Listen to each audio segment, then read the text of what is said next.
Blog Talk Radio. Are you ready? The champ is here! It's just a man! Give me a hell yeah! What the Rock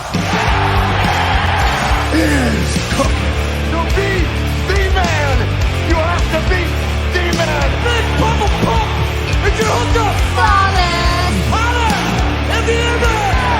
Woo, woo, woo! Cup of coffee in the big day. It's Sunday night, and you know what that means.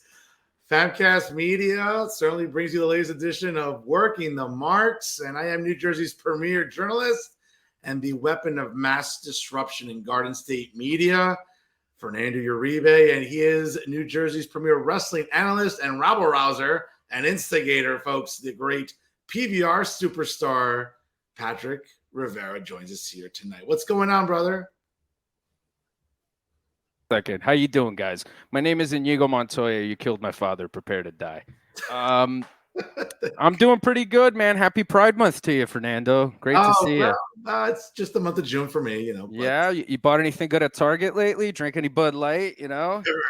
You don't want to get anything with a dick pouch, huh? Come on, huh? Summertime's coming. I'm just wearing pink because that's one of my favorite colors. It's dick pouch season. Come on, man. Well, it's a season for something, all right. I mean, it's, you know, some words I could use. I heard you got a little heat, man. I heard you got a little heat. Yeah, it seems like Robin. You ain't gonna address that tomorrow on your show. Yeah, come on. It seems like you wouldn't dare. You wouldn't dare. Some people in some circles say you wouldn't dare address that. It seems like bougie white people in Hoboken got a lot to say about me. So hey, come on, man. Leave the whiteys alone. All right? You know. So, but folks, check us out on all of our social media. Sharing is caring. Like us on Facebook, of course. Follow us on Instagram and Twitter. Shout out to our exceptional executive producer, D. Rotten, who makes this show possible every single week via Famcast Media, obviously. And folks, as I said, sharing is caring. It takes 2 seconds. Share it on all your social media platforms. Happy Father's Day to all of you out there, all the dads, like Patrick Rivera, for example. Go fuck yourselves. It's a fucking Hallmark holiday, all right? You don't have to give me fucking credit for being a dad. I do it every day. But shout out to all the dads, and I'll be celebrating Father's Day next week with my dad and uncle, as we'll be taking them to Yankee Stadium. Let's go, baby. As the Yankees, the abysmal Yankees. The abysmal Yankees? Oh, okay. Yeah, you know, losing already 2 out of 3 this week. It's a fucking marathon, pal. It's a marathon. It's a marathon, okay? We haven't even gotten to the All-Star break yet. You sound like a Mets fan. No, you sound like a Mets fan. Why? Because we didn't win the April championship? Is that what it is? Because we're getting swept by the last place Red Sox. Oh, my God. Oh, let's see. What will we ever do? Is Game 7 tomorrow? Are we going to get eliminated? Like, the fuck out of here, bro. Still plenty of baseball left to play. But again, folks, let's go Yankees. But happy Father's Day to you all. And I got to tell you, man, great weekend for wrestling. Let's start off with, I think, ultimately the biggest story of the weekend, Friday night on SmackDown. Let me tell you, I mean, you want to really describe what exceptional storytelling is. We're talking about 3 years and counting of just the best script probably since Austin versus McMahon in the late 90s. And this bloodline, I mean, ultimately, I think, Pat, we saw the implosion and the destruction of the bloodline as we know it Friday night. Yeah, man, it was excellent, man. Very, very, very well-produced segment. I think there's somewhere in like the 30 million range on views alone since then.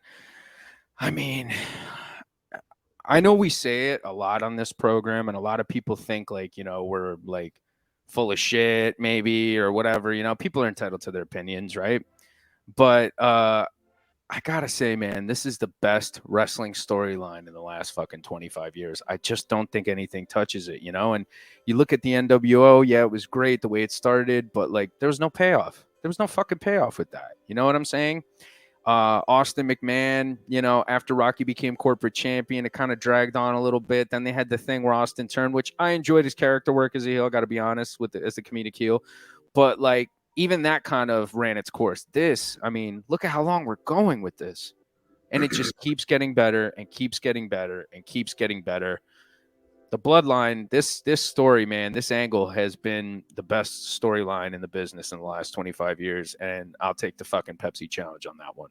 And Patrick, what's funny is that part of me I guess because we become preconditioned to it in, let's say, other instances where almost part of me is like, yeah, you know what? If you brought in some other members, it wouldn't be the worst thing, but it runs the risk of becoming 1998 all over again with NWO Red / Wolfpack against the NWO Hollywood Black and White. And you don't want that. You don't want, I mean, listen, I'd love to see Jacob Fatu in a WWE ring, don't get me wrong. But bringing people in for the sake of like, oh, let's just keep this going. I think you can still keep it going with the 4 members of the Bloodline. But again, like, what's the payoff in the sense of the duration? I mean, do you want them feuding for the rest of the year? Like, I don't have an easy answer as to what would be the ideal cutoff as to like, okay, that's it. Let's put this to bed, put dirt on it, bury it, and let's move on. I don't know. I don't have an easy answer for that. I just think that less is more. You know, I mean, look at everything that they've done thus far with this angle.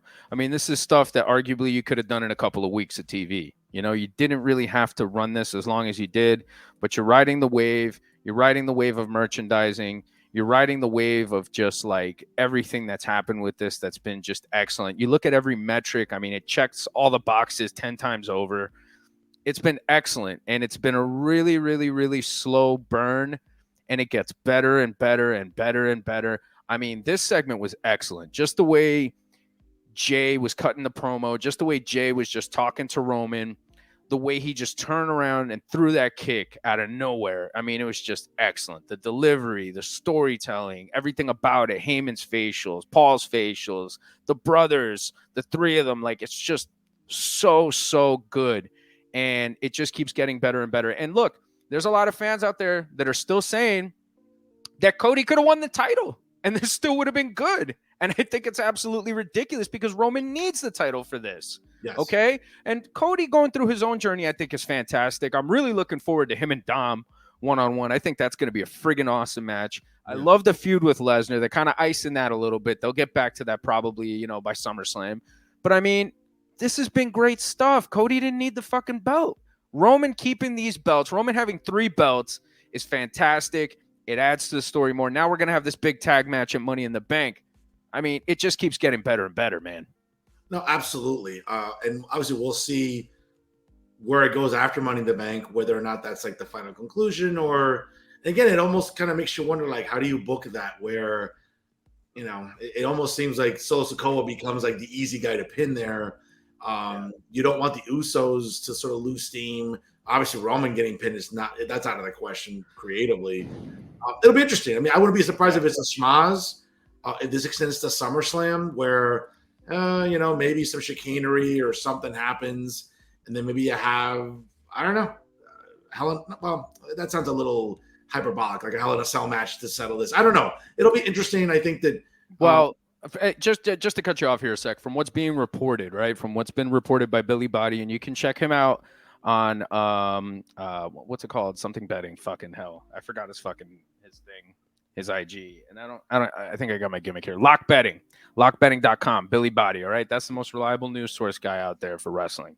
Billy Body's reported that the plan is to have the tag team match between the Usos and Solo and Roman at Money in the Bank, and then somewhere in between then, Seth Rollins is going to get into it with Roman, get into it with the Bloodline, keep calling him out, keep talking smack. They're going to cost him his title. He's going to lose his title. To whom, you know, more on that later, but he's going to end up losing his title, and then it's going to be him and Roman at SummerSlam. That's the plan so far. So we'll see what happens between now and then. Take it for what you will, folks, but Billy Body's a pretty reliable guy when it comes to this, and it seems to me like it makes a lot of sense, especially with Seth talking about, you know, the part-time champions, the absentee champions, and stuff like that. No, absolutely. Speaking of title belts, obviously this past Monday, we saw the unveiling of the new Women's World Championship. I guess, Pat, they're, dissolving the notion of champions being predicated on a brand, like the Raw Women's Championship, the SmackDown Women's Championship. And I just thought it was really funny because I know we talked about this Monday night where, you know, fans online and Marks, you know, more on them later, but we're having some sort of meltdown because they looked at the title belt and said, wait a minute, like this is the same belt as Seth Rollins. I'm like, well, not really. The color of the leather strap is more vanilla-ish or a light beige. I don't work at Home Depot or Lowe's, and I don't work in the paint department, so it's hard for me to sort of really assess the color. It's a lighter version, but it's a lighter version of Seth's World Heavyweight Championship. It's going to sell. Obviously, it's not like people aren't going to buy the belts. It's weird, man, because obviously we're doing the draft again, and you wanted to make sure you kept people on their brands. I was sort of surprised that they didn't keep sort of the same premise of like, hey, there's a Raw Women's Champion, SmackDown Women's Champion. But I guess, with sort of creating undisputed titles, that just seems like the easy segue. I was just kind of surprised, though. Well, it's interesting that you mentioned that. So Billy Body had also reported recently as a Patreon exclusive that part of the further reasoning for the new titles, it's far deeper than a reset / fresh start or wanting an active champion on house shows. According to the numerous marketing sources, a number of WWE partners have been underwhelmed by the superstars that have been offered to them by the company, especially since Roman Reigns unified the titles.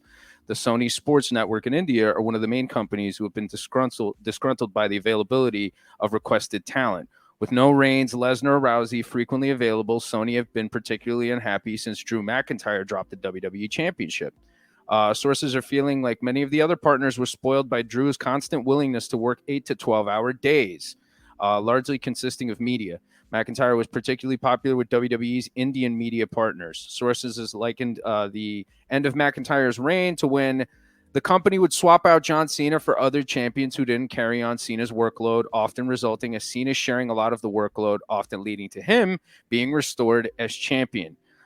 So with Roman largely available, Mark Shapiro and Nick Khan decided to work with Triple H to implement a united strategy to elevate new stars for WWE's disgruntled partners. This included a widely available champion who they could sell as Reigns' equivalent.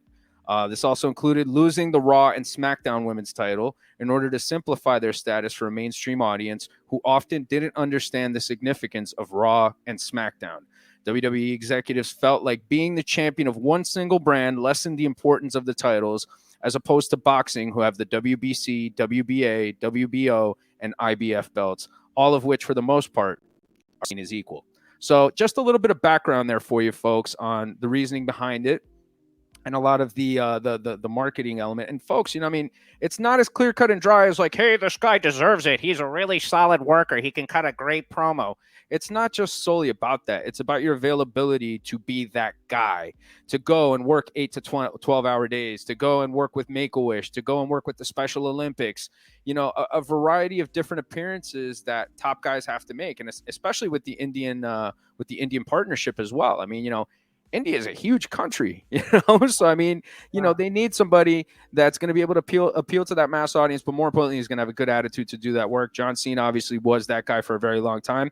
And folks, that's an exclusive that you get from lockbetting.com. You could check it out, join the Patreon. Tons of great information there for those of you who want to be in the know. So yeah, definitely there's some background on there, Professor, as to what the thinking is behind putting these new championships out there. Yeah. No, and listen, India's a big market. It's a huge fandom that's in that country for years. That appreciates WWF/WWE traveling there, touring there, having shows. Didn't we see it? Didn't we talk about it on a previous episode, dude? Like that they were doing a show in India later this year. I could have swore I read that somewhere. Maybe not in a stadium, but I think in one of the arenas. I'm not sure, but again, they're going to sell merch. It's a country with a huge following. It's a country with over 1 billion people, and it's going to obviously, I think, generate revenues that they're going to do when they travel globally. Back to the point about the titles that Billy Body reported. Yeah, you're right. You want an equivalence to them. You want, it's almost like, think of it this way, man. If you remember the very, very first brand split in 2002. We're going on 21 years now, when they took the WWE title and put it on SmackDown, and then later that fall, as a matter of fact, yes, after Triple H won the undisputed titles at Mania against Jericho, then they combined the titles into that, what I would argue, probably the least favorite WWE title that I remember. If you remember that title, the least favorite one I can recall, that Lesnar beat The Rock for. And then in that fall, Bischoff, the gimmick general manager, unveiled the World Heavyweight title. And that was really, the title for Raw, right? The World Tag Team Champions, as opposed to the WWE Tag Team Champions who are on SmackDown. Mm-hmm. It just seems to me that I think now, after these brand splits have happened a few times already, and you're trying to, I guess, maybe differentiate the titles and have some distinction to them. I think marks get sometimes their panties in a bunch, but what else is new about like the wording? Because, for example, like what makes Asuka, and I'm reading wrestling Twitter of the week, and I was just like laughing. I'm like, and even when my classmates that were bitching and moaning about this, like, wait a minute, what makes Asuka the undisputed? She didn't beat anybody like to combine a title. Like Roman beat Lesnar to combine the titles. Asuka, I just thought it was funny about the semantics that people were engaging in about what the titles mean. At the end of the day, they're going to sell. If you go to www.shopzone.com, it's selling for, I think, $400, both the men and women's world heavyweight titles. And marks like that stuff, right? We go to shows. We have marks walking around with title belts, right? I mean, I know other than drinking his own piss, I can imagine something that infuriates Patrick Rivera more than marks walking around arenas with titles. Well, yeah, absolutely. I mean, look, at the end of the day, it's a part of the gimmick. It's a part of the shtick. And they're going to sell as many as they can, especially if it's a good-looking title. People getting upset about, oh, well, it's not undisputed. That's shit for the marks to talk about to still keep them interested in coming back to the product. So at the end of the day, for all this talk and all this stuff, it doesn't make sense. They're still tuning in. So who's really winning in the long run? It's the WWE. And they're the most talked about company. Let's face it. Even when AEW is doing good, people are still talking about WWE and what they don't like about it. So obviously, it is what it is. But yeah, man, I think it's smart. I think the marketing approach that they're trying to take, obviously what it is that TKO wants them to do, which is, the company that they merged with, that's the partner company along with UFC that now owns WWE. They obviously wanted them to do that. And again, they're different title belts. I mean, you could go back and you could buy the old women's title belts or the old, Universal Championship, the blue one, the red one. You can buy whichever one you want. You can buy the Alundra Blaze women's title for all. You can buy it all. You can buy it all. You could buy Big Gold. You could get it all. You know what I'm saying? You could even get the one that Eddie Guerrero had. The one that Brock Lesnar won. You could buy all of these championships, man. And some people do, sadly and tragically. It is what it is. But hey, man, look, at the end of the day, for as much as I don't like it personally, it keeps the business going. And that's what fucking matters. You know what I'm saying? But if you're going to wear that fucking title when you go to a show, you better defend it. You better be willing to defend it, okay? Yeah, and that's probably the most amount of athleticism a lot of these people will probably exhibit in a given week. No, they're sex lives, man. There you go. Come on, man. I'll do some other news here. Interesting, though, Pat. I want to get your thoughts on this.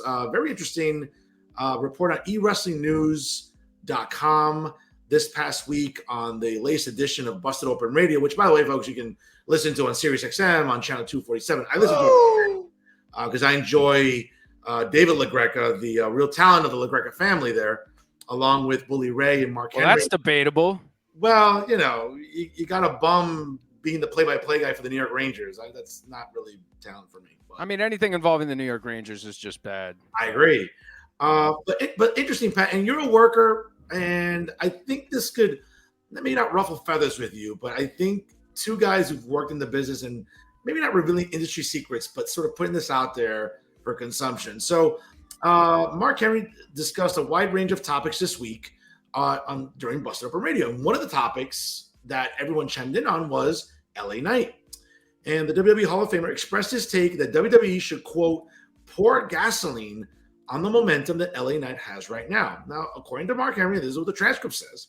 Quote, it sucks, man, that there have been times, and Bully can attest to this, that somebody gets over naturally and organically, and then they say, well, he's already getting over. Let's do something with somebody else rather than pile it on that guy. Pour the gasoline on the fire. The squeaky wheel gets the oil. Say something. Will y'all do something with me, please? I'm busting my ass getting over. And of course, he goes on to say that LA Knight is as hot as anybody's been right now. But again, what some people are trying to deduce or sort of read between the lines is that, both Vince and maybe Paul to some extent are guilty of not pouring gasoline on people that they should over the years. Of course, Mark Henry's going to take the high road. He's not going to mention names. But, Pat, this is something that infuriates you, right? Because it's almost like they're giving access to backstage stuff to Marks, and this is what emboldens Marks. You see, Vince didn't push this guy, and or Paul isn't pushing this guy. And look, like they're over. Why aren't you pouring gasoline on them? And I get what Mark Henry's trying to do. I mean, it's content you're talking about on the radio show, but I'm not surprised if it's true that Mark Henry's. I mean, he did say this, but if it's true that this is what happens backstage, this is what makes Marks furious. I mean, it doesn't take much to make Marks furious. And in regards to Mark Henry, that is, he's a Hall of Famer. He can say whatever the fuck he wants. He's earned that right. Obviously, he's going to have his opinion. Whether anybody likes it or not is fucking irrelevant. I mean, he's a Hall of Famer. But as far as this goes, he's creating content, to your point. He's doing what he has to do to get that show views, get that show clicks. Obviously, he knows that he's playing to a Mark audience. He's in AEW. He understands that a lot of those fans listen to that program. And he's talking about a guy that they all like. Obviously, he's a guy that's very talented. He's very over right now. He attacked Rey Mysterio and they still cheered him. And like Rey's like, the most sympathetic like baby face probably ever. Yeah. He's certainly getting over in his own way, but he's a guy that's a little bit older. We don't know what his situation is. We don't know what he wants to do. We don't know what the conversations are backstage. But obviously, he's in good hands. He's there. He's in the WWE. He has a different gimmick now. He went back to his old gimmick. So, look, at the end of the day, man, I get that fans like their guys. They become emotionally attached to them and they want to see them advancing. They want to see them climb through the ranks, but take it easy, folks. Look at the bloodline. Look at this storyline. Look at any great storyline in the history of the business. It's all taken time to get to a payoff. Yeah. It's all taken time to get to, different steps in the process. LA Knight is certainly a guy that's recognized as a big talent because he wouldn't be there if he wasn't. And I would not be surprised if he either ends up winning a championship or maybe the briefcase, although I hear that they have somebody else in mind for that. So I just think that, just again, it's creating content, it's getting views, it's getting listens. Mark Henry's a really smart guy. He knows what he's doing. Oh, no, totally. And again, I think what was really funny between the interaction and the exchanges, I think whether it was LaGreca or the other hosts or callers, I think they do take some calls. It was interesting because when they kind of repeatedly went back to that passage in the transcript where it's like, well, and Bill can attest to this, and then they say, and people were like, well, who's they? And there was sort of like this collective smile among the panel, like, well, we're not going to say it, but, I think they're working the gimmick. They don't want to just come out and say that because again, like as if Marks need another reason, right, to feed the conspiracy theory or to just dislike Vince McMahon. In this case now, Paul Levesque, right? Because Paul Levesque is... Yeah, but what are the Marks going to do? You know what I'm saying? Like, okay, they're going to get jacked up on conspiracy theories. Are they going to storm the Capitol? Are they going to go to freaking the capital of pro wrestling, Stamford, Connecticut? Are they going to do that? Are they going to break in there and stuff? Is somebody going to eat a fish sandwich on Vince McMahon's desk? Nothing's going to fucking happen. They're going to complain. They're going to talk about it. They're going to keep the algorithm going. WWE's going to see that and they're going to go, oh, look at them. They're going nuts. They can't stop watching. They can't stop watching. And they're going to be so happy. They're going to be so happy. And it's going to keep going and they're going to do whatever the fuck they want anyway. So you know what? Huff and puff, Marks, but you ain't going to blow nobody's fucking house down. All right?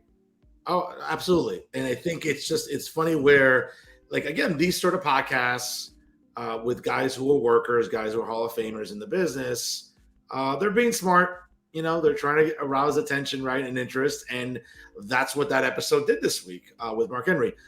Speaking about also, obviously, what's been in the news this week, which I thought, Patrick, it's really, really interesting because, we look at how abysmal the rating was this Wednesday for AEW Dynamite, and you would think a show that led off with an AEW eliminator match between AEW World Heavyweight Champion MJF, Maxwell Jacob Friedman, against my man Adam Cole, baby.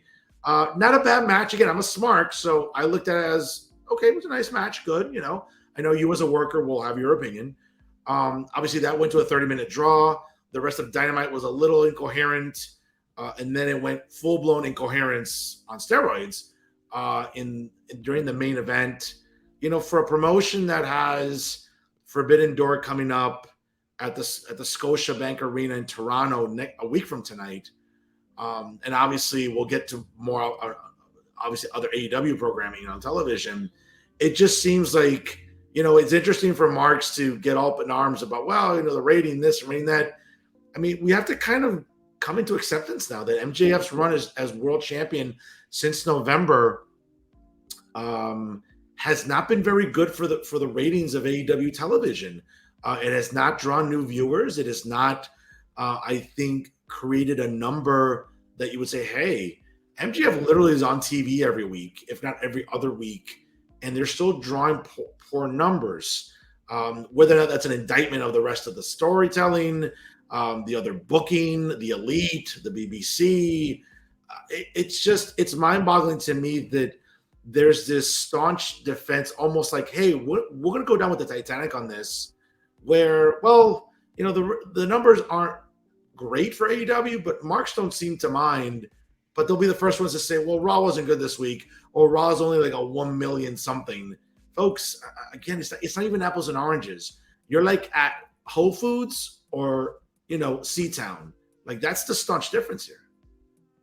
Yeah, I mean, I noticed that MJF was starting to go down in terms of being over once I saw you stop wearing that scarf. So, once you took it off, I was like, that's it. His stock is plummeting, because once Uribe gets rid of the Burberry scarf, I was like, that was it. MJF's not as over as he once was. But, yeah, I mean, it hasn't really panned out. I don't think the way that they've wanted it to.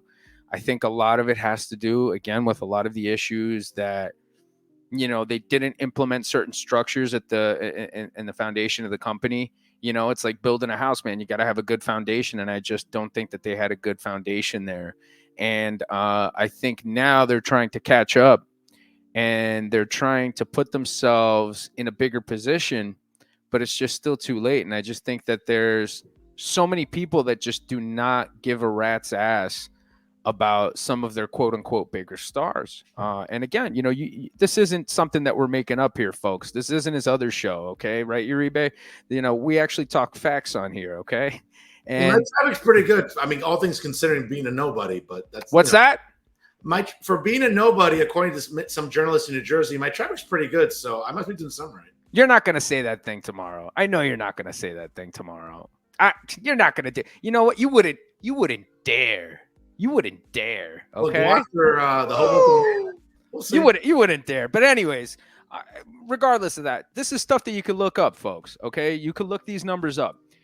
It starts out usually hot for whatever segment, or there's one segment that'll typically feature Orange Cassidy. Orange Cassidy's over, people. You don't have to like it, but it's true. The guy's over. People like his thing. But he's a character. He's a character. He's a character. He doesn't talk. He walks around with a book bag. But it's grad school at Rutgers. But it's simple. Anybody could look at it and be like, what the fuck's he doing? This is funny, and laugh. People will laugh because of the absurdity of the gimmick like that. You know what I'm saying? It's he sticks out. He sticks out because everybody's a really good technical wrestler and they know all these great fucking moves and the spinning toe hold of fucking Nicaragua and all this other shit. And like, okay, great. They are as our pal, our friend of the show here, Sean Masterson would say, they know Hoovy Driver 1 through 75. They knew all these fucking moves and they do all these fucking moves and nobody cares about them. Nobody cares about them. But the people that they do care about are the characters. They're the people that are over. You know what I'm saying? The people that could talk. MJF, they care about him, but his run's been a little flat. But then again, I mean, this is Tony Khan not being able to book his champions, in a good way. I mean, outside of CM Punk, all his champions have been piss poor. So, it's the situation that I think now he's trying to play catch up. He's trying to, push these big guys out there, push characters out there to try and get over. And it's just not working. It hasn't been working for a really long time. And, again, these are numbers that you could look up. The show started out hot. It had decent viewership. It was like in the 900,000 range, right? Which is like their wheelhouse. That's what they got for that opening match between the Malcolm and Alvin. And, they did the match, right? And, it ended in a draw. Obviously, they're going to stretch this out and they're going to end up, getting him a title shot at a pay-per-view. And then right after that, it just took a nosedive, man. I mean, like, it was like if the Warrior, like, assumed the controls, and he just took the plane for a nosedive. and that's exactly what happened there. That's exactly what happened. And then the main event that everybody thought was going to be this really big main event, the BCC, okay, it's not the BBC. BBC means something else online, okay? And then Chris Coppinger knows what I'm talking about. But the Blackpool Combat Club, BCC, against the Hung Bucks, Hangman Adam Page and the Young Bucks, had an abysmal number. I mean, nobody cared about that match. And it's sad because those guys are good wrestlers in their own right, but no character. And that's the big problem. And that's the huge drop off. And that's the predicament that AEW continues to find itself in because their foundations are shit. Speaking about predicament, obviously that leads us just 3 days later to last night, the premiere of AEW Collision on TNT. Not seen a number yet. I gotta tell you, Patrick, as I was getting ready to go out last night, I had it on and I'm looking at, obviously very different perspective from August of 2021. I mean, when you looked at either the drum flying right from the ceiling of the United Center to last night, I mean, you could tell in August of 2021, by and large, the United Center was sold out, by and large. Maybe not like every single, but it was pretty packed. Last night, you could tell conclusively that the United States was not sold out. I know you've talked about it on the show with the great page on Twitter called WrestleTix, WrestleTix. And it was interesting because I think, and I was talking to D, our great executive producer, off the air before recording today. I looked at that promo by CM Punk to be a little bit, tame. He's walking out with a red bag. I'm like, is this Jake Roberts? Like walking out with what's in the bag? Is it Snake? Is it Damien? He's got a bag of seltzers. He's got some seltzers going. Is it Lucifer? I mean, I'm trying to think of the Cobra. I don't know. He obviously walked out, and listen. I'm sure him and Tony Khan probably had a conversation, and Tom was like, listen, let's not pour gasoline on this more than it is. You want to shoot a little bit, shoot, but within reason. I think a lot of fans were expecting more out of CM Punk last night. I think the little indirect jabs, if you know the business or know who he's talking about, I think it resonated. But by and large, a bit tame. The rest of the show, I thought Andrade Idolo versus Buddy Matthews, solid match. Again, as a Smark, that match was good for all intents and purposes. The women's tag match, no surprise, Sky Blue in Chicago, hometown, getting a huge pop, getting the win there. Not a surprise. Obviously, we get to the main event. People were marking out for CM FTR. I guess that's the name of their stable. They came out with the Bret Hart colors on the tights, the multi-rainbow colors on their logo, and for Pride Month, Fernando. They wore it for Pride Month. Yeah. They wear it in the month of June. Yeah, and it was Pride Month, Fernando. You love Pride Month. Yeah. No, it's June. You just made the list. And I was not a fan of that match. I mean, obviously, we knew FTR was going to have to do the bulk of the work there. Obviously, as CM Punk is working his way back into a rhythm. Obviously, being out 10 months with a torn tricep. I wasn't listen. I don't have the best body. I'm not going out there. But I would think that for coming back after 10 months, I didn't see a difference between CM Punk and Adam Cole's physique. Maybe Punk has a little more mass, but not much. And I just thought, I'm not saying no one, listen, Punk has never been the biggest guy. He's never been juiced up that I can remember. Even in WWE, he's never been had this huge physique. He's bigger than Adam Cole. True, yes. True, that's true. That's fair. Baby. The match was fine. Not a surprise, obviously, that CMFTR went over, but I didn't know what to expect out of this match because Juice Robinson, Jay White, who I love, Joe, I think that, potential showdown with Punk some 20 years later, I think fans were interested in. Again, kind of a flat main event. If I had to give Collision a grade for its premiere, Pat, I would say C+, maybe a B, but I would say C+. Yeah, I don't know, man. I'm gonna say a D. Is D a part of the grading spectrum, Professor? Yeah, absolutely. Yeah, it was a lot of hype. I think the only good segment, honestly, was the opening segment, and even that, it was okay. It was. look, he did what he had to do. He gave people something to talk about, you know. And, you know, it's like that fucking song, you know, let's give him something to talk about. So that's what he went. He gave him something to talk about, and he got it going. Bonnie Raitt, right? Yeah, that's Bonnie Raitt. That's right. And you know, I just think that it accomplished its goal in that sense, but the rest of the show to me just felt like put together stuff with no storyline, no purpose, no nothing. It's just like, oh yeah, you two guys are gonna wrestle, and that's it, and then that's it. And it's like nothing really happened there. The Andrade match with Buddy, okay, cool, you know, but like it's fucking pointless. Nobody cared. And then the main event, I don't know, man. I get what they're trying to do. I get the style of match that they were working. I thought Juice did a great job showing personality in that match. I think Juice is a guy that, if given the opportunity, you know, could be a good character. You know, you could see he could be a good actor. Jay, it was interesting to see him wrestle more of an old school style, more of an American style. I think he did okay. It wasn't his best outing. Joe was Joe. Joe's a pro. Obviously, you know, the buildup was going to be to him and Joe because that's going to pop that mark audience. And, you know, I thought Punk did his part well. I think FTR did their part well. They're good workers. But again, bro, it's just not the most interesting match. It just really wasn't. And it felt a little flat. And, you know, this is the big difference between, I think, WWE and AEW. And I know I said I wasn't going to really compare them, but this is just something that I kind of feel like, you know, you got to kind of say. Roman, if it was Roman and the Usos against anybody, you would see their character. Roman would let his character shine. Roman would take his time. The Usos would take their time. They would show a lot more character.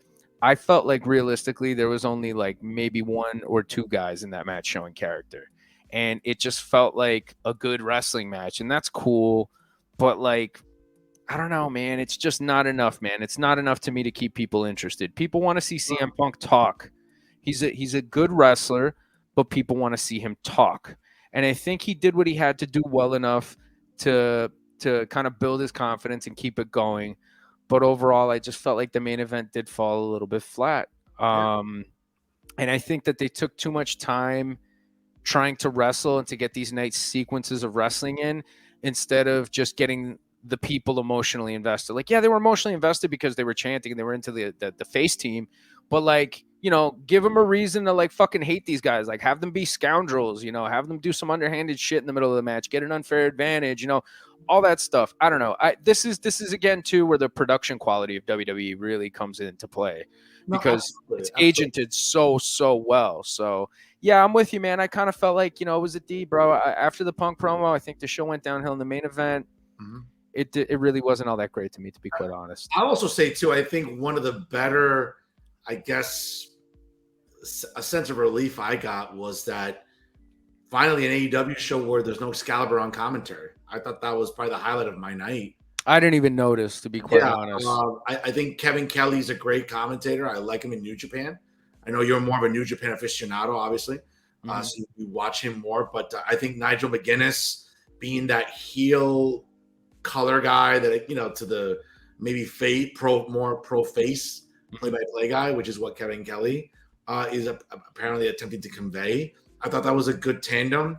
It's being reported, obviously, that Kevin Kelly will miss some shows coming up. So, I mean, it almost makes me cringe. Like, oh, God, it might be, you know, listen, Tony Schiavone was at ringside. He did an in-ring segment. Maybe for the shows that Kevin Kelly won't be able to appear on, maybe it'll be Schiavone. I was just relieved to see. I would think Ian Riccaboni. Yeah, Ian Riccaboni, because he's more capable of being a play-by-play guy. So if I had to pick, I'd say it'd be between him and Excalibur. I would probably have definitely. And again, Excalibur, it was just a relief not to have to deal with that idiot. I mean, for another 2 hours. So I thought that was a relief. Another highlight, if there is such a thing, from Collision last night, though, Patrick. The first two competitors were named who declared for the 2023 Owen Hart Memorial Cup Invitational Tournament. And it's Absolute Ricky Starks and certainly Powerhouse Hobbs. And interesting, brackets have not yet been made available, but those two superstars did announce. It's interesting, last year's Cup winners, Britt Baker and Adam Cole, it just seemed like, okay, this was a nice feel-good tournament for them to win and to have a title belt, but nothing came of it. They won the tournament. Dr. Martha Hart, the widow of Owen Hart, was there during the finals to present the Cup and the individual championships. That seems to be the case. That will happen again. The finals are scheduled later on in July to take place in the hometown of the Hart family, obviously Owen Hart, Bret Hart, and the rest of the Hart family in Calgary, Alberta, Canada. So it'll be interesting between now Lance Storm. Don't forget about Lance Storm. If I could be serious for a moment. Source. And, we'll see, again, who this tournament's going to benefit, who it's going to elevate. I don't know. It didn't do much to elevate the winners last year, per se. But it'll be interesting. Another highlight from last night. And also, too, just as a matter of fact, after Punk's promo here, actually over just 24 hours here, Patrick, apparently Lance Archer took exception to CM Punk's promo, apparently going to Twitter and retweeting the clip of the aforementioned Punk promo, and he appeared to take umbrage with Punk's statement. Not only that, but the, quote, Murder Hawk monster implied that Punk has no interest in stepping into the ring with him. According on Twitter, quote, I'm not soft, but he won't fight me, and hashtag AEW won't put me in the ring with him. Yeah! Lance Archer did last appear in an AEW ring in March. Maybe it's gimmick. Maybe that's a good way to kind of get some interest going with Punk's return. But again, a tame show. The opening promo could have been better, but we're not privy to the conversation with him and Tony Khan. For all we know, Tony was like, listen, you might get some heat about what you said on the ESPN radio, which, again, the transcript is not yet available online. So we have to see what he said on ESPN radio. Again, just not the best way to premiere a show, especially when there's, obviously no NBA, no NHL. Thankfully, the Yankees were ringed out. Nothing really else going on other than regional baseball action. And you would hope, again, I haven't seen a rating yet, but very bad start for what is supposed to be, again, maybe a shot in the arm for AEW. Well, it might not have been a sporting event for you or some of the general viewing audience, but I was watching the Gold Cup qualifiers as Puerto Rico, El Huracán Azul, attempted to qualify for the Gold Cup, and we beat Suriname in a penalty shootout. So we're going to be taking on, I believe, beat Suriname in regular time. Jesus Christ! Yo, it was a really good game, man. It was a really, really good game. And hey, man, it's not Colombia, right? Colombia would have smoked them like 5-0. So we already know that. But I think we're playing I forgot, French Guyana or something like that. I don't know who the fuck we're playing, but we're playing somebody to qualify for the tournament. It'll be the first time Puerto Rico makes it. So let's go Huracán Azul. For me, some of my personal biggest takeaways from the show were the fact that Punk worked everybody. I think this shit's resolved already. I think it's water under the bridge for those guys, but they got to run with it. And I think that what they're trying to do is get this to All In so that they can do some kind of 6-man there, which is probably why they booked Ospreay versus Kenny there. Unless they do the rubber match there, and then they do Hangman in the Bucks, I see that happening. I see, FT, CMR, whatever the hell they're called. I see those guys going against the Bucks and Page, or the Bucks and Omega at some point. I see that happening, and I think it's already sorted out. The other thing, too, is Punk coming out with that title, saying that it's his until somebody pins him or submits him for it. And he also talked about his future somewhat. I think once Punk's done and once Punk loses that title, I think Punk is gone and he's going back to WWE. And I think that the talks, whether it was a brief conversation with Triple H or whatever the case might be, I think it went well enough to the point where Punk knows that once he is done fulfilling his obligations to AEW, he can go back to WWE. He can get a part-time contract, a Legends deal, whatever it is, and he can do his match with Roman Reigns. Because let's be honest, with his kind of talking, that's where he belongs. And he will be agented very, very well, and the matches will be really good, and the content will be amazing, and he'll be having great segments with Roman Reigns. So, ew, man. Come on, man. Why you got to be perverted for, bro? Well, it's Pride Month, I mean, it's fine. What? What is that supposed to mean? People celebrate Pride Month are perverts. Is that what you're trying to say? Just the the visual. So.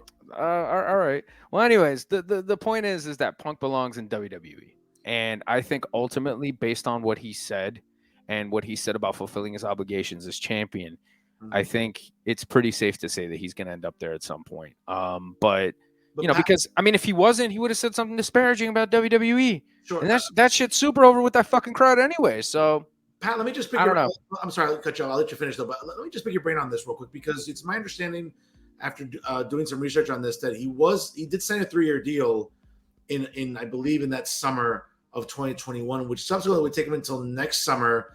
But again, you're a worker, so you would know these tangible dynamics. Based on the time that he missed, wouldn't that time be added? Yeah. So eventually, he'd be under contract until 2025. Yeah. Okay. More than likely, that's what he's going to do. Or maybe him and Tony Khan worked out a different arrangement. We don't know. We don't know. We don't know what was said. We don't know what was done. There's a lot of conversations. Again, we're not privy to. I will say this much, though. I think that he would be foolish not to go back for one more run and pick up that bag, because the bag will be huge. More importantly, he will be working with the biggest name in the fucking business. And I think that is where he belongs. I get what he's doing. I get that he's trying to write out his deal. I get that, he likes the indie spirit of it all, and they could use all that great ROH footage, but he sees what's going on. He sees the writing on the wall. He's not oblivious. He's highly intelligent, and he understands that Tony Khan is comfortable catering to his core mark audience. Yeah. He's not trying to grow it to the levels of WWE, even though he has talent that is on par. He does. He has pieces there that are on par with the talent there. But I just think that he's comfortable staying in that wheelhouse of appealing to his marks, and then he'll do his big shows every now and again. Who knows? You know what I'm saying? But at some point, you got to think Punk's going to end up back in the E. Absolutely. And obviously it remains to be seen with the time remaining on his deal, what will happen. I think to your point, it would really suit him. I think that he's hit his ceiling in AEW. There's a lot more money to be made in WWE. Obviously, the t-shirts, potential opponents like Roman Reigns, Seth Rollins, and many others. Pat, quick preview here for Forbidden Door a week from tonight. I got to tell you, man, obviously last year's pay-per-view was approximately 6 hours. It emanated from Chicago, the United States. Obviously, this year will be from the Scotiabank Arena in Toronto, Ontario, Canada. Interesting, though. I get it. You're putting a lot of eggs into your basket to promote Collision. I think Tony Khan's multitasking here like crazy. But this card looks, it's a good card. But the problem is that, I'm looking at, it's a week away, and how Tony Khan doesn't do vignettes, doesn't do a lot of previews per se, but this is the card so far. Again, nice card. MJF will be taking on Hiroshi Tanahashi for the AEW World Heavyweight Championship, which to me is just kind of weird because, again, Jungle Boy is going to be facing, I believe, Sonata will be defending the IWGP World Heavyweight Championship against Jungle Boy Jack Perry. We'll have Kazuchika Okada against Bryan Danielson in ultimately the dream match for quite some time. Kenny Omega will defend the coveted IWGP United States Heavyweight Championship. Hold on a second. Why is the United States title coveted, but the IWGP title isn't coveted? Because it has a more prestigious history. That's all I'm just saying. They're both coveted, no question. That was just a misspeak. This fucking guy. Will Ospreay will attempt to even their series, I guess, since he did lose in January at Wrestle Kingdom. It's interesting because I would think that if the purpose of Forbidden Door is to sort of do an intra-promotional pay-per-view and I get it. Listen, obviously having Tanahashi against having Sonata against MGF champion versus champion, who knows? For all we know, we're not privy to those conversations. Maybe the New Japan booker and Tony Khan couldn't agree to it. Maybe it's like, hey, listen, I don't want my guy, losing to your guy. Who knows? I don't know what the conversations are like, but kind of a thin card. You would think maybe the tag champions would be facing FTR. Now, again, I'm not familiar with them, but it's Bishamon Hiroki Goto and Yoshihashi, the current IWGP Tag Team Champions. You would think that, hey, let's have them against FTR. Let's have the other titles or other champions maybe facing each other. It's Tony Khan multitasking way too much. And what you would think is a good pay-per-view, right? Because Forbidden Door, you want to showcase New Japan talent, give them, a North American audience. Again, the card already looks nice. It could be better, but with a week to go, no vignettes, no hype. I was surprised Ospreay showed up at Dynamite to kind of, fuel the fire a little bit about what the potential match will be next week. But again, I don't have any faith in this card being, at least last year's, whether you liked it or not, and it was long, it was about 6 hours. You had a lot of the interpromotional matches, which I think this is what the perfect pay-per-view serves. But I don't know, not really. I mean, again, there's great matches so far, but I'm not entirely excited about it, Patrick, if that makes sense. Sure. I feel like the buzz is a little flat outside of the two major matches involved. I mean, look, I'm not one to really nitpick this shit. They'll probably put together most of it, this week on TV. We'll see what happens between now and then. But I will say, and this was said last night on Collision, MJF said that he's going to no-show Forbidden Door. And what I think they're going to end up doing is they're going to have the match that they couldn't have last year. And it's going to be Punk coming out with the AEW title, taking MJF's place to take on Tanahashi. Because I think for that audience, for that mark audience, I think that's a better matchup. Now, as presently constituted, I would say MJF is more physically capable of having a better match with Tanahashi because he's in better physical shape. Yeah. However, CM Punk has great psychology. Tanahashi's an old pro. They'll figure out something that'll be great. And that's what I think is going to end up being the match. More importantly, it puts a lot more heat on Punk, on MJF, especially with that AEW mark audience. Hopefully we see Okada this week and Danielson have some kind of face-off, something going on. Because again, this all goes back to AEW's major problem, which is they don't know how to promote these potential dream matches to a mainstream audience. There's a lot of people out there that I'm sure would give a fuck about Okada if they knew who he was. The problem with AEW, to your point, is, they don't do a lot of vignettes. They don't have a lot of video packages. They don't do any of this stuff. They don't have any recaps. They don't do these types of things because, that's the bad stuff WWE does, which make of that whatever you will. But it suits them in these cases, especially when you have a guy like Okada that if a casual saw, they'd be like, damn, this guy's a really great wrestler. I want to see what he's going to do. Oh, he's taking on Daniel Bryan. Gee, I'd love to watch this matchup. Let's see how good this is going to be. And I'll guarantee you right now, it's going to be the match of the night. No doubt in my mind. It's going to be the match of the night. I agree. But the buzz, I'm with you. The buzz on this show is it's flat. It's flat compared. Again, I like Jungle Boy against. I don't like it. I don't like that match because you know what? To be quite honest, you look at Sonata and you look at Jungle Boy. Sure. It's not there, man. Why isn't Jungle Boy taking on the IWGP Junior Heavyweight Champion? I was just about to say, I don't know who that is. I mean, obviously, I know you. I don't know who that is either. So yeah. D, can we look that up? Can we find out who the IWGP Junior Heavyweight Champion is? That guy would be a better choice for Jungle Boy to have a matchup with. Yeah, because it's not believable. You look at Jungle, and I get maybe Tony Khan's trying to elevate Jungle Boy. Good for him, but it's not believable. Like you look at that guy, it's almost like Miro versus Sonata. Okay, sign me up. You know what I'm saying?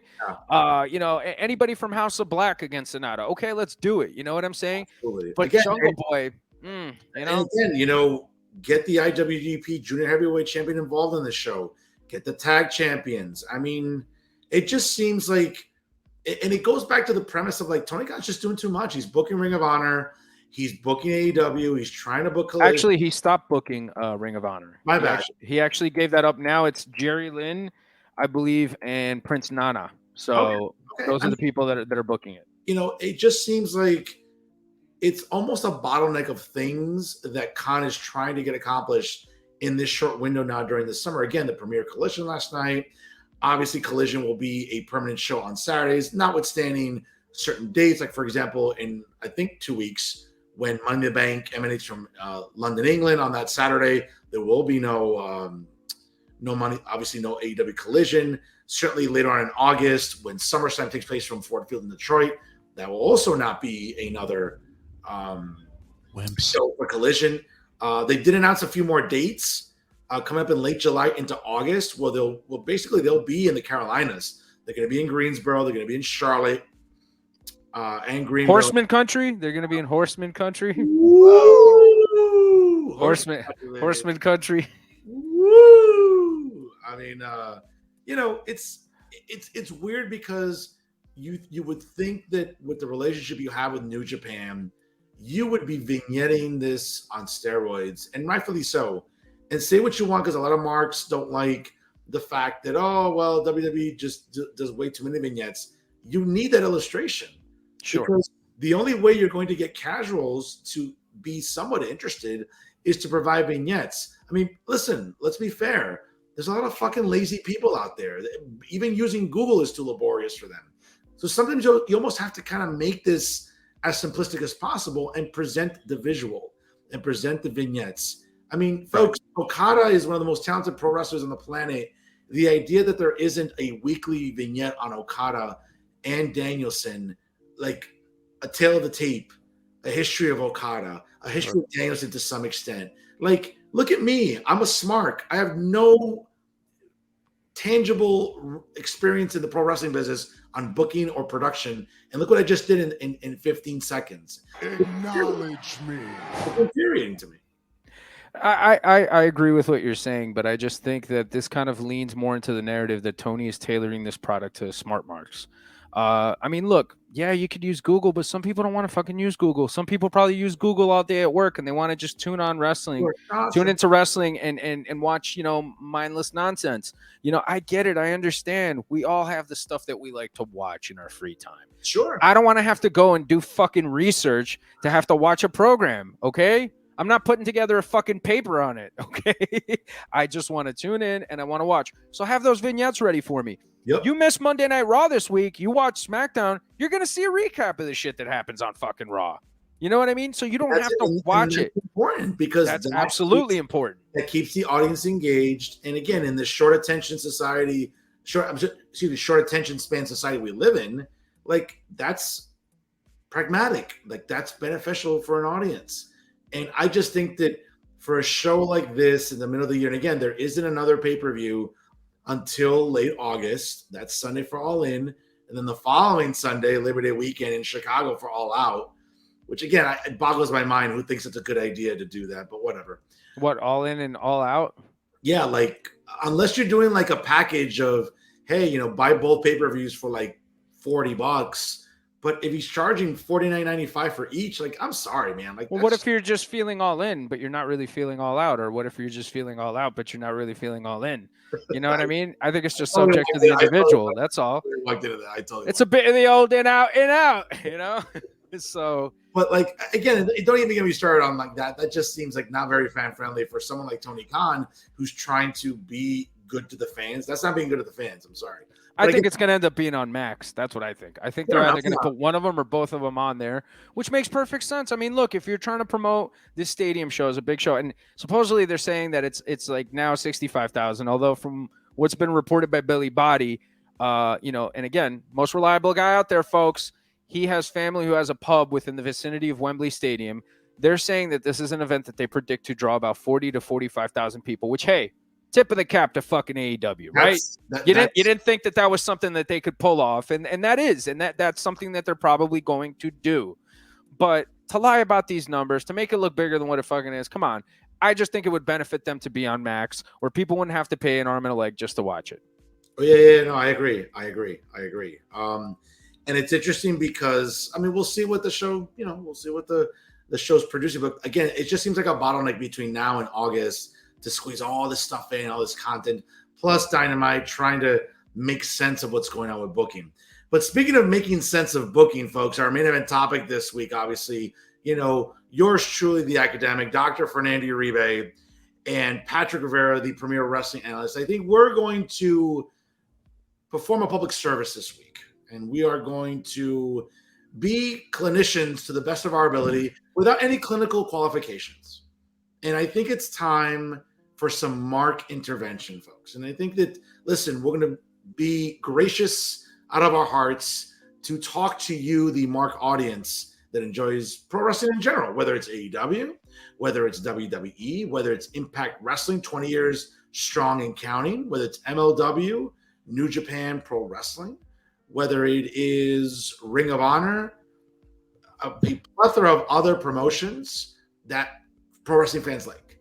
And unfortunately, folks, and I'll let Pat start off with this. I know he has a lot to say on it, and I'll just piggyback off of Pat on this. But Patrick, Mark intervention is important because I think that wrestling fans, and this is now not even a generational disconnect.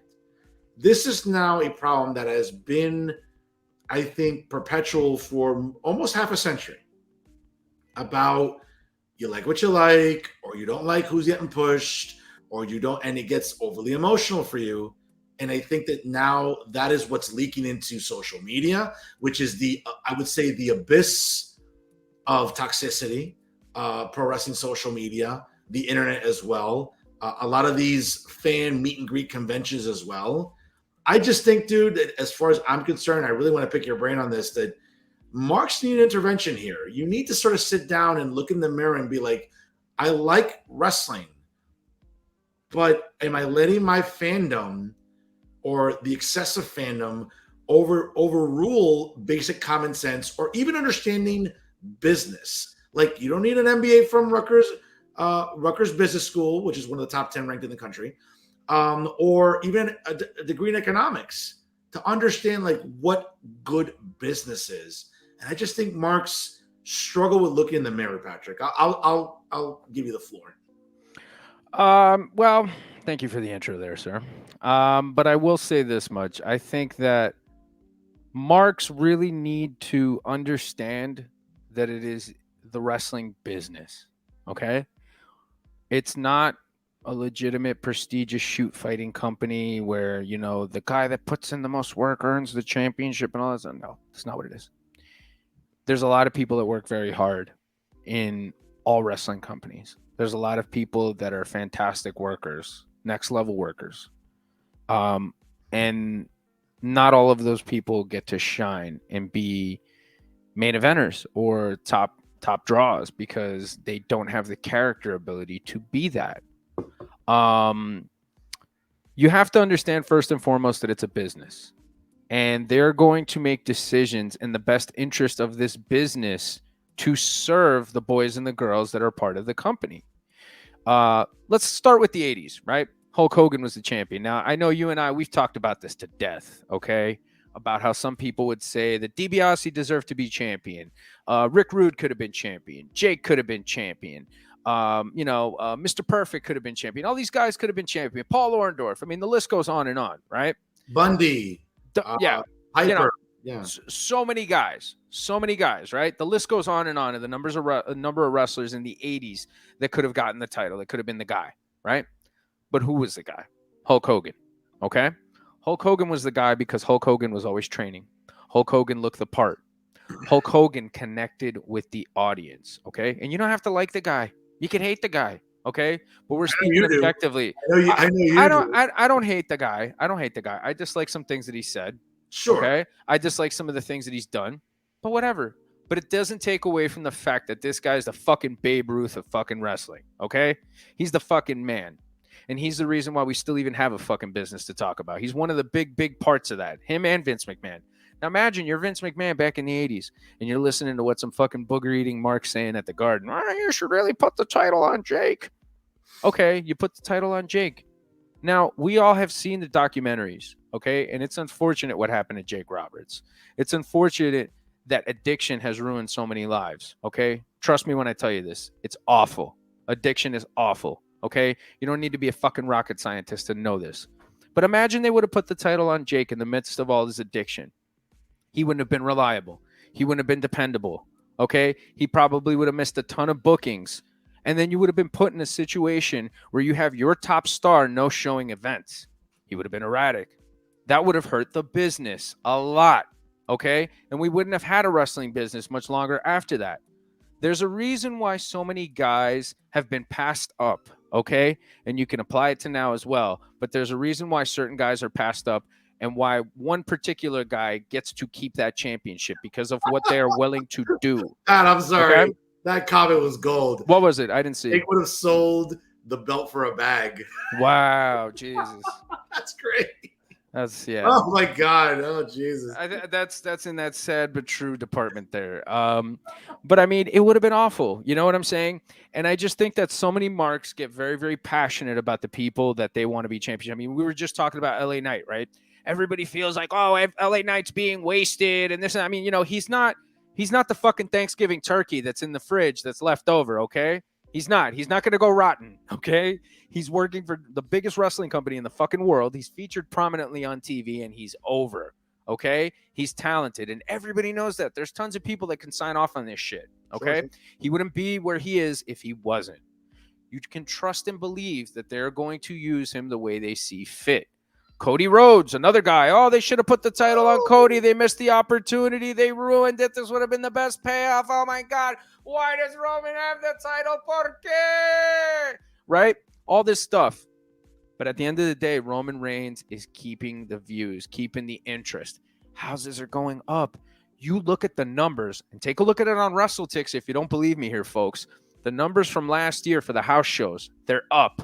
They're up like 2,000 people, okay? You look at the attendance for Monday Night Raw. You look at the attendance for SmackDown. Those numbers are going up. The ratings are going up. People are more interested. Why? Because Roman Reigns is on top. Because Roman Reigns is the guy. Because people are filling up stadiums to see Roman Reigns and the Bloodline in those matches and in those main events, okay? If you didn't have him in that spot, then not everybody would be benefiting from that, okay? And you people all would have gotten fickle with Cody as champion. And you can say, no, we wouldn't have. We would have loved Cody as champion. It would have been the best thing in the world.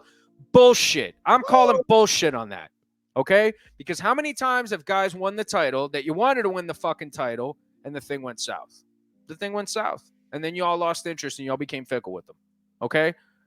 Roman Reigns, the Bloodline, they're the best thing going in the business. At the end of the day, folks, you can be passionate about the fans, about the wrestlers that you want to be passionate about, okay? We all love the wrestlers that we love. We all have an emotional connection with them. That's what got us into the business to begin with, okay? Somebody that we saw, that we kind of saw ourselves in, and we gravitated towards them. But you eventually get to a point as you start to get older where you realize, hey, this isn't what I think this is. This is a fucking work. And it's a business. And it's an entertainment business, okay? Imagine they would have killed Tony Soprano on the first fucking episode of The Sopranos. Imagine that. Yeah. Imagine what would have fucking happened. That would have sucked, right? No, absolutely. It would have been awful. You know what I'm saying? You need to realize and you need to make the distinction that it is a business. And sometimes the guy that you like or the girl that you like or the wrestler that you, the talent that you become emotionally attached to, they might not rise up to the top of the card. And it might not be because they don't have the talent. It might be some other variables that we don't know about. Yeah. But it's a business, and they're going to do what they're going to do in the interest of business to keep it going, to keep people paid, and to keep putting asses in the seats. Yeah. Listen, and just to piggyback off what you said about the 80s, I mean, I'll just sort of move on to the 90s. I mean, there was an element there where the business was slow. And obviously we had the steroid trials. We had the controversy surrounding Vince McMahon. We had obviously the end of Hulk Hogan in WWF. Obviously, Macho Man was coming to a close as well. Vince was making this decision to start going with smaller guys as their marquee guys, from Bret Hart to Shawn Michaels. Did you say smaller guys as their marquee guys or as their marquee guys? Marquee guys. Oh, okay. All right. I was just checking. That's all. Marquee guys. And obviously you saw a change, I think, in the presentation of who Vince was going to push. And case in point, obviously there was no social media. The internet was still really in its infancy. Okay. But what were we hearing as 1993, 1994 was materializing? Well, you know, the two top guys that Vince has to choose from are Bret Hart and Lex Luger, right? And what was the chatter? Oh, Lex needs a run with the belt. Lex, after everything they did with the Lex Express in the summer of '93, Lex should have the title. Folks, again, all you have to do is go on YouTube, okay? Just look up Lex Luger walking out with the WWF title during a Superstars of Wrestling or Wrestling Challenge taping. And that was, I guess, at the time. Again, folks, this is way before social media and anything else. This is Vince trying to get the pulse of a house show crowd as to how they would react to Lex Luger as the WWF champion, when at the time Yokozuna, God rest his soul, was as hot a heel as you could ever remember in the business. And Vince looked at that and said, you know what? Yeah, some fans want Lex Luger. Yeah, the shirts are selling. Lex Express, made in the USA, Lex Luger, you know. But Vince looked at it and said, hey, you know what? Brett's the more dependable guy. It seems like this is a guy that's going to draw more than Luger. And sure enough, come WrestleMania 10 in Madison Square Garden, it wasn't Lex Luger being hoisted up on the shoulders of everybody. It was Bret Hart. And then as you moved on into the 90s, obviously you saw the birth of Stone Cold Steve Austin. You saw what happened with him and Vince in that iconic, you know, storyline of Austin versus McMahon, which again, I would argue that next to the Bloodline and next to, you know, the birth and the dissolving of the Mega Powers and the NWO, you know, those are probably the top storylines in the history of pro wrestling. But Austin versus McMahon for a period of 2.5 years was as hot as anything you ever saw. And yeah, sure, people might have had their favorites and say, well, you know, Triple H was up and coming. You had other stars, Val Venus. You had guys in the Nation. Yeah, they did that. They saw the greatness in Dwayne Johnson. They were pushing The Rock. They were pushing, you know, some guys, but they knew like, okay, D'Lo Brown's ceiling is going to be here. Mark Henry's going to be here. You know, the New Age Outlaws were going to be here. Sean Waltman. I mean, again, the idea that Mark would say, well, you know, the title didn't always have to be on Austin, but Austin was an anomaly. There was a period between the end of 1998, basically the fall, between losing the title to Kane and The Undertaker, and that entire fall and winter, okay, losing the title, having to fight Undertaker at Rock Bottom in a Buried Alive match to qualify for the Rumble, and then he was forced to draw number 1 in the Rumble, and then lost the Rumble match, and then he had to put up his title match against Vince at St. Valentine's Day Massacre, and then finally 7 months later, he got the win against Rock and got the title back. That's an anomaly because Austin didn't lose any heat. Austin was as hot as anybody in the business. But the idea that, hey, you can't replicate that all the time, that's true. And I think Mark's trying to get into the, well, you know, this guy should have gotten the belt longer. And look what happened in 2000. Again, and let's move on to the 2000s. You know, Chris Jericho had ultimately the single best night in the history of pro wrestling in maybe 10 years at that point by defeating Austin and Rock. He was the undisputed champion. But what did Vince see between Triple H returning in January at the Garden, and then the Rumble, and then Triple H in the program leading up to Mania? Could he have easily kept the title on Jericho? Sure. Oh, because the Marks thought Jericho deserved it. I don't disagree. I love Jericho in 2002. But what was the smarter business move? You had to put it on Triple H. And also, too, Hogan was coming back. You knew where that was going. So, again, there's sequences that Marks get really worked up about, right? About, well, the title should be on this person. The title should be on that person. Let's move on into the late 2000s, mid to late 2000s, into the 2010s. What do we hear all the time? Oh, God, Cena's always got the belt. Oh, look, Mark Henry retired, then he unretired, and he should have challenged Cena, and he should have gone over, or Batista should have gotten a win. I mean, there's sequences in every sort of decade, I think, that Marks get worked up about, where the title should have been on this person. I don't like John Cena. I never liked the character. I never bought one single shirt. But you'd have to be cognitively, like, just dead to not understand the money that John Cena produced in shirts, in revenue, in ratings, all the Make-A-Wish stuff. I mean, hey, it wasn't for me, but John Cena made Vince money. Money you cannot recuperate if you decide to say, well, you know what, instead of John Cena, I'm going to put the belt on Shawn Michaels. Not that Shawn Michaels wouldn't have been a great champion in 2007, but we knew that Cena was the golden goose. And I just think that fans get, whether it was Hogan to Austin to Triple H, right, that little period, to then Cena, like, listen, you don't have to like it, to quote the great PVR. You don't have to like it, but the gate is there. The tangible data is there that money was made, shirts were made. And again, listen, you don't have to like it. I think we all have our fandom, but you don't need an MBA from Rutgers to understand that business works this way, not the way you think it should work. It doesn't work that way. Absolutely, you're right about that. And I'm also willing to bet that Frat Boy Fernando was a fan of John Cena. You know, they shared a certain stylistic integrity. But you know, even though this Fernando doesn't like him, this incarnation of Fernando. But I just think that, you know, you look at all these guys, you take a look at God. all. Hold on, put that back up there. That was a great. Oh. Is he? I don't know. I don't know if he is. He was white Tunnelly Avenue guy that loved hip hop. I'll leave it. I'm gonna say Larry Bird is probably better, but that's just my personal. He was that white guy that loved hip hop and made a point to be down. What about MC Search? Is he like, could he be considered one of them? You know, from third base, but I don't know. Anyways, you know, you look at what happened and what went on in those transitional periods from one top guy to another guy. You know, obviously, when they were in the middle of the Austin heyday, you know, Austin was selling out stadiums and stuff like that. And then after Austin and Rocky left, that's when they kind of started to like go down a little bit, and you started seeing them kind of putting WrestleMania back in arenas and stuff like that.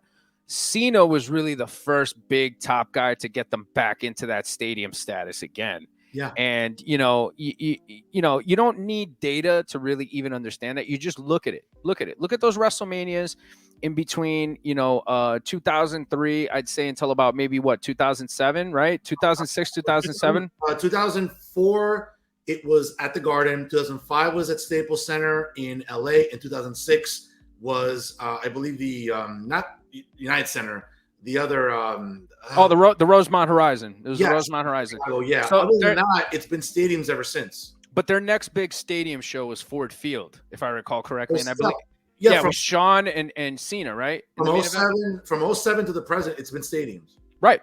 Okay, so that's a big part of that has to do with John Cena. John Cena is the one who got them to that point. Yep. You know what I'm saying? And a lot of people could argue and say, and look, I mean, I wasn't always a fan either, but I understood his purpose. I understood what he was doing. Edge was one of those few guys that you could stick in there to take the title from, because Edge was a really good villain. Randy, you know, obviously, you know, later on CM Punk was kind of like the Roddy Piper to his Hogan, you know, but because you had John Cena at the top of the card, you know, you were able to continue to have these big shows at the stadium. You were able to continue to have mainstream interest. He was able to make movies. He was able to do all this stuff. And everybody else felt that it was trickling down. You know what I mean? I know a lot of people get their knickers in a twist about once in a lifetime. You know, the first once in a lifetime. The one that happened in Miami at WrestleMania 28, right? Oh, this is bullshit. CM Punk should main event. He's the champion. Okay, well, CM Punk was wrestling in a stadium. And you know why? That was because John Cena's at the top of the card with The Rock. Okay? That's why. You don't have to like it, but that's the truth. I mean, that's the truth. I mean, to your point, I mean, it was in Miami, Rock's hometown. I mean, the idea that it should have been Jericho and Punk to close out the show because it was a WWE. It's silly, but that's how Mark would book it. That's how fucking Mark would book it. That doesn't make sense. And again, if you remember the following year, which arguably one of the worst WrestleManias I can remember in the 39-year history of it, like, what was some of the complaints? Well, you know, why did you take the belt off of Punk after this historic run to put it on The Rock, who rarely defended it? Okay, well, Rock Cena 2, which was abysmal, needed that. It was not that bad. It was not that. It was nowhere near the first one. I get it, injuries, but the premise of that match needed the title as a dynamic. Sure, Punk. It should, you know, a lot of marks are saying, hey, it should have been Punk versus Taker for Streak versus title. Sure. Again, and I don't think it would have been a bad main event, but I understand that it had to be Cena Rock in that stadium. Yeah. Which again was just abysmal to watch. And the symbolism of Cena getting the title back from Rocky. You know what I mean? The symbolism of him getting the win, but also winning the title. So it was like 2 wins for the price of 1. You know what I'm saying? Because I don't think they were ever really going to get to a rubber match. I mean, thank God. Thank God. You know? So that would have been, oh God. I'm happy that never happened. Yeah, but it would have drawn house though, dude, and you would have watched it. You know what I'm saying? And that's the thing. So for all the I would've things that watched Marks it complain based about, on mine, so I didn't have to sit through that thing again like I did in 2013. but you still would have watched it. You still would have talked about it. At the end of the day, people are paying attention to it, and that's the end game for wrestling. That's the end game for wrestling. People can say, "Oh, this guy being the champion, Roman, it's bullshit. He's not on TV. He's not defending the title. All this stuff." You're talking about him. Yeah, You're talking about him.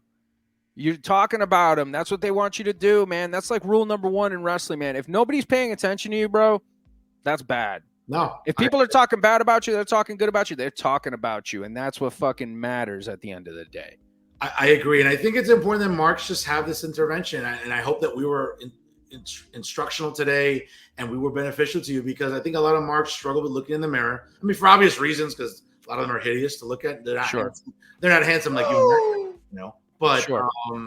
I think it's important to, again, have that come to Jesus moment, or Buddha or Allah or whoever, and just kind of look at wrestling, I think, in a healthier perspective. I think it would help a lot. Now, again, some guys and girls are at a certain age where they're past any rational discussion or objective examination of pro wrestling as a recreational hobby. But I think that, again, if you watch tonight, I think hopefully we were very instructive in helping you at least appreciate pro wrestling. Because, folks, it's pro wrestling. It's something we enjoy. Just like people enjoy the Kardashians for some godforsaken, unknown reason that I can, equate to any intellect.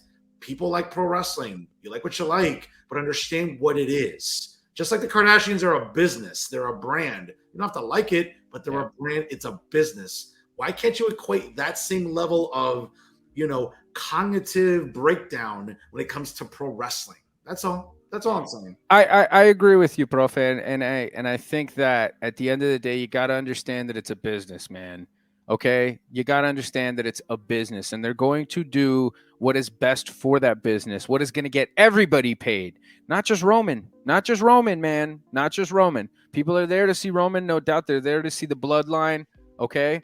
But at the end of the day, it trickles down to everybody else, and everybody else is on a big card with a big talent. So they're going to get seen, and there's potential for them to get over big too. I mean, that's just how we've even gotten to this point. Brock Lesnar wasn't always a fucking main event talent, but he started somewhere. He was on cards with main event talents. And now look at him. He's arguably the second biggest name in the business. I would say it's probably Roman, him. And you know what? I'm going to say CM Punk. I mean, and when I say Roman, I include the entire bloodline because they're main eventing big programs, man. They're main eventing big programs. I mean, you look at the last few PLE main events, the bloodline's involved. And this is what we're going on 3 years now. I mean, this is Jay. Jay was main eventing PLEs during the pandemic era, Right. So, I mean, that's right. I just hope that you people understand that it's a fucking business, okay? You're getting worked. You're talking about it, and that's what they want. That's what they want. And if the guy that you like or the girl that you like or the talent that you're attached to is as good as you think they are, the cream will always rise to the top. That's right. And if it's not Vince McMahon or Paul Levesque here on this show, we're also working the marks too. I like that. You like that, right? All right. I like that. You know what? I'm gonna pop for that one. I'm gonna pop for that one. Before we call it a night here on this day in pro wrestling history on June the 18th, very interesting one here. In 2001, on an episode of Monday Night Raw from Tampa, Florida, a masked man came out riding a motorcycle to the Undertaker's music. He got into the ring, took off his mask, and he was revealed as the stalker of the Undertaker's then wife, Sarah Calloway, and he was revealed to be Diamond Dallas Page. One of the more historic moments during that transition period after WCW was sold to WWF at the time. And obviously we saw that not the best invasion angle that we would have liked, but certainly the beginning of the invasion angle back there in 2001. Also on this day in pro wrestling history, as well, in 2005, CM Punk defeated Austin Aries in the main event of Death Before Dishonor 3 in Morristown, New Jersey. Wow. A venue out there at the sports arena out there in Morristown. Good building, by the way. Also on this day, in pro wrestling history, we did see from the Kiel Center in St. Louis, the 2017 Money in the Bank pay-per-view, where Carmella won the first ever women's Money in the Bank ladder match. and subsequently would be cashing in shortly thereafter. And also, too, folks, we did see Baron Corbin, in one of the few guys that has failed to cash in, win the Money in the Bank contract during that as well, folks. And, just some really good stuff going on this day, June the 18th, in pro wrestling history. Pat, close us out here.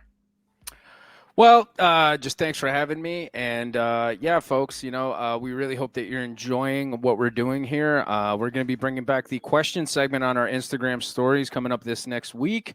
And just, drop us a line, drop us some comments. If you hate us, if you love us, whatever you want to say, folks, shoot us a DM, whether it's on Instagram, on Facebook, anywhere you can find us. Please feel free. We appreciate the interaction. We appreciate the support. You love us. You hate us. You keep watching us. It's great. We enjoy this dialogue. We enjoy having this open discourse with the audience, folks. We should be doing some Q&A section sometime soon, right? I think that would be great for the program. Maybe let's think about it in the future. I don't know. Maybe if we get a little bit more money or something. I don't know. We get a sponsorship deal with like Materva or something, or Noches de Colombia, the McDonald's of Berkeley. Cortaditos, definitely. That'd be nice, Cortaditos. We could get some interns. Yeah, we could get some Work in the Marks interns here too. That would be great. I would not mind that at all. But like I said, folks, keep watching, keep tuning in. We enjoy the dialogue. We enjoy it, talking with you here about wrestling, and keep on checking us out. Give us some suggestions. We probably won't listen to them, but we want the interaction. So just keep on coming back. And I know for a fact you're not going to say that thing tomorrow. I know you're not going to say that thing tomorrow. I got to get out of here. You wouldn't dare. So all right, we'll see. We'll see what happens, folks. But it's been a pleasure always being with you here. Don't drop me any DMs. I'm not into pyramid schemes. And keep on keeping on. Life's a garden. Dig it? That's right. Folks, there again, special thank you to Patrick Rivera, my amazing co-host here on Working the Marks. And folks, tomorrow night, State Assembly candidate Lisa Fabrizio from the 22nd Legislative District will be my guest tomorrow on Real Talk with Fernando Uribe via Jersey First TV. Again, check it out at jerseyfirst.org/TV. Also on the Jersey First YouTube page. And I have a lot to say as well, folks, about some stuff that doesn't sit well with me in the city of Hoboken. Yeah, I'm going to have a lot to say about that. So tune in tomorrow night, folks, on Facebook Live via StreamYard, and certainly, of course, on the Jersey First YouTube page. Folks, again, I want to thank our amazing executive producer, D. Rotten, for bringing everything you see every single week here on the show, and, of course, Famcast Media for being loyal supporters of the program. I can't say enough how much we love our audience and for tuning in every single week here on Facebook Live via streaming, and also on the Working the Marks YouTube page as well. Folks, he is New Jersey's premier wrestling analyst, the PBR superstar, Patrick Vincent Rivera. Of course, I am New Jersey's premier journalist and the weapon of mass disruption in Garden State media, Fernando Uribe, saying, hey, if you can't be good, be bad, baby. We'll see you next week here, folks, on a special Sunday night edition of Working the Marks, as we'll preview Forbidden Door on pay-per-view next week. Folks, have a great rest of your day. Happy Father's Day. Love you all. God bless. Please party responsibly. And we'll see you next time here on Famcast Media.